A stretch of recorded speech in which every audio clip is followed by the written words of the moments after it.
هم بأمة أحمد لا والذي فطر السماء، ما هم بأمة خير خلق الله بادئا وانتهاء. ما هم بأمة أحمد لا والذي فطر السماء، ما هم بأمة خير خلق الله بادئا وانتهاء. ما هم بأمة أحمد لا والذي فطر السماء، ما هم بأمة خير خلق الله بادئا وانتهاء. ما هم بأمة سيدي حاشا فليسوا الأكفياء، ما هم بأمة من على الأفلاك قد ركز اللواء. من حطم الأصنام، من أرسى العدالة والإخاء، من أسمع الدنيا حداء المجد فاشتعلت حدا، من قاد قافلة السلام وفجر الصحراء. These are true losers. They don't know what they're doing. They're ignorant.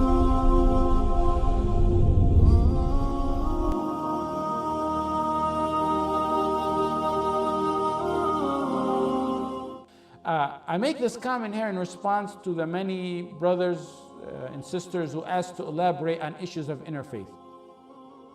Since interfaith is nothing but a canon directed at La ilaha illallah's wala and bara, they have a right to ask that. That's a very good question. Those who attend interfaith or go to programs under the banner and platform of interfaith, those are one of two categories. They're either ignorant people who may love da'wah, but they're ignorant.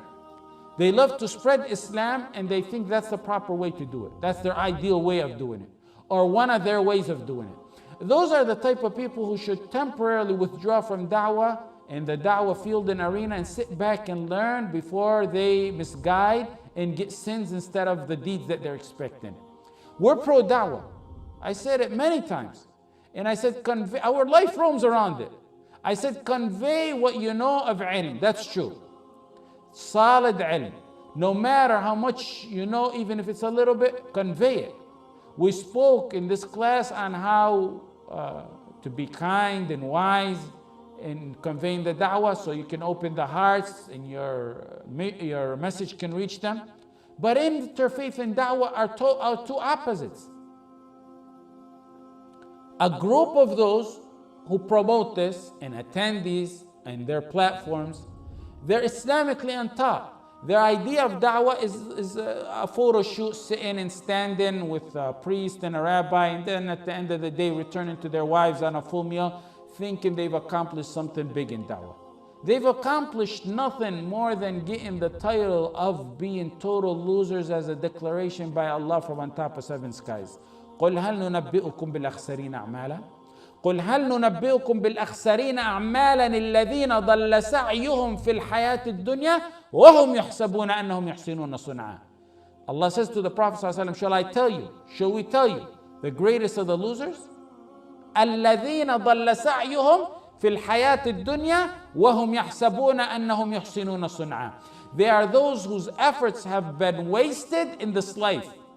Their efforts in this life have been wasted, while they thought that they were acquiring good by their deeds. They thought they were doing good deeds and acquiring good deeds, but in reality what they were doing was sins. They're losers. Allah said they're losers. If one doesn't know the difference between da'wah and interfaith, the origin and root and history, there's a history behind it. If one doesn't know that, if he doesn't know how it started in Judaism and how it started in Christianity, and then how in some of the so-called Muslims began to promote it, and who and why and their agenda. It's a history behind it. Then one at the end, then he goes to interfaith and blames you why you talk about interfaith. That's, I'm doing da'wah. These are true losers. They don't know what they're doing. They're accumulating sins and thinking they're doing something noble, which is da'wah. They're ignorant and they should withdraw until they learn. And they could never, ask them the history behind it, they could never tell you. The second is the category of those who promote the history and the ideology behind it. The second is those who promote it with knowledge of aspects of it or believers of it. And that's a total, like I say, that's a total belief. Yet they still promote it. These are the ruwaybida and the munafiqeen of this ummah and of our time. They believe in this ideology. they're the ones that help the enemies of Islam stop the spread of the true, real Islam, the Islam. They are seeking a version of Islam that pleases the enemies of Islam, when in fact they are supposed to please Allah. Listen to what Allah says: وَلَن تَرْضَى عَنْكَ الْيَهُودُ وَلَا النَّصَارَى حَتَّى تَتَّبِعَ مِلَّتَهُم. Never will the Jews, no, it's a verse in the Quran, never will the Jews and Christians be pleased with you. Sallallahu Alaihi Wasallam. Allah is telling the Prophet Sallallahu Alaihi Wasallam, telling the Prophet Sallallahu Alaihi Wasallam, until you follow their religion. So now, if followers of the ideology or faith, of any faith or ideology or religion, they say that Muslim, that preacher, that sheikh, that group, that organization, that's good, they're not Muslims and they say that, that means one of two things. That means either number one, they're liars, they're just saying that. Or number two, if they're truthful, that means that person, that sheikh, that organization is not on the path in the Islam of the Prophet Muhammad sallallahu alaihi wasallam. Because Allah said, وَلَن تَرْضَى. Allah doesn't lie. وَمَنْ أَصْدَقُ مِنَ اللَّهِ قِيلًا وَلَن تَرْضَى عَنْكَ الْيَهُودُ وَلَا النَّصَارَى حَتَّى تَتَّبِعَ مِلَّتَهُم. So if they will never be pleased with you, should we join them? The next part of the ayah. What do? Allah keeps giving us guidance. Allah says, قُلْ إِنَّ هُدَى اللَّهِ الْهُدَى. Tell them the guidance, all the guidance, the only guidance, all the guidance is the guidance of Allah. Don't follow in that. Don't follow in the interfaith and in their footsteps. The guidance, all the guidance is the guidance of Allah. Interfaith is a kufr ideology. Da'wah is the path of our beloved Muhammad sallallahu alaihi wasallam. Comparing between the two is like attempting to compare between apples and oranges. And the oranges being the interfaith and a rotten orange for that fact. قُلْ لَا يَسْتَوِي الْخَبِيثُ وَالطَّيِّبُ وَلَوْ أَعْجَبَكَ كَثْرَةُ الْخَبِيثِ فَاتَّقُوا اللَّهَ يَا أُولِي الْأَلْبَابِ لَعَلَّكُمْ تُفْلِحُونَ. Never will they be equal. Never will they be equal. They're not equal. The things that are filth, the filth can never be equal to the good. The filth, for example, like interfaith, can never be equal to the good, طيب, like da'wah. وَلَوْ أَعْجَبَكَ كَثْرَةُ الْخَبِيثِ. The next part of the verse is, even though the abundance of the filth may dazzle you. When you look around, actually that's what scores points for dua today. وَلَوْ أَعْجَبَكَ كَثْرَةُ الْخَبِيثِ. Even if it dazzles you. Over time, they made out of Mecca a center to call for interfaith. They mask it with this dialogue baloney, but it's really interfaith. I collected and wrote an article on our old site. I don't know what happened to the article. If you remember, I gathered 30 names of 30 ulama in the lands of the Arabian Peninsula who called someone kafir or kufr, who believe or adopt or promote interfaith. There's even a fatwa by the official ulama, Hayat Kibar ulama, considering it kufr.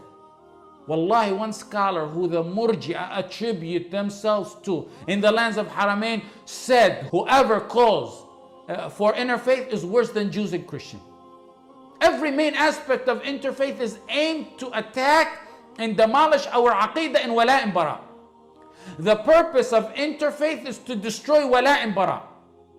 I'm going to be clear with you. Now we have the dua who we call Ruwaybidah. Their ultimate purpose has become to demolish the aqidah of La ilaha illallah Muhammad Rasulullah. They use interfaith as a sneaky way to mask their demolition of wala and bara in the true authentic belief of La ilaha illallah Muhammad Rasulullah. Or rather Islam, because Islam is wala and bara is Islam. These Ruwaybidah have made fools out of themselves, even to the kuffar themselves, the ones they aim to please. I heard of experts this week, an expert on what they claim radical Islam and terrorism, or what they call terrorism. He said in the West they've been teaching such a diluted form of Islam that it's no longer making sense to the youth, rather it's generating an opposite of what it was intended to do. It's creating jihadists.